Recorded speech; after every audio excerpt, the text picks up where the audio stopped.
బాబు కాస్త ఈ ఉత్తరం చదివి పెట్టవా?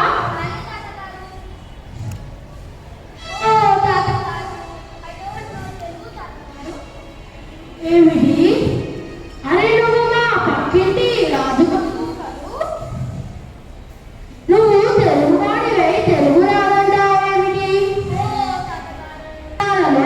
అమూలమైన జ్ఞాన సంపద ఉంది. ఆ తెలుగును మనం మర్చిపోతే ఆ సంపదను పోగొట్టుకున్నట్టే.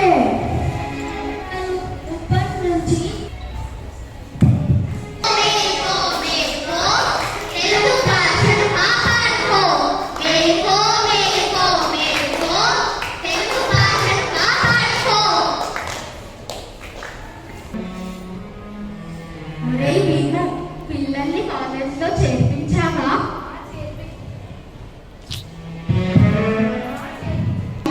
తీసుకున్నాడ్రా? స్పానిష్ తీసుకున్నాడా? తెలుగు వాడివై తెలుగు తీసుకోకుండా స్పానిష్ ఏంటిరా? అరే ఏముందిరా, ఈ రోజుల్లో మనకి తెలుగుతో పని ఏముంది? అలా అంటావేంటిరా? ఒక తెలుగు వాడివై తెలుగుని తక్కువ చేసి మాట్లాడతావా? దేశ భాషలందు తెలుగు లెస్స అని తెలీదా? తెలుగు భాష చరిత్ర తెలుసుకో, దాని ప్రయోగం ఏమిటో నీకు తెలుస్తుంది. మన్నించరా, మళ్ళీ ఇంకొకసారి తెలుగుని తక్కువ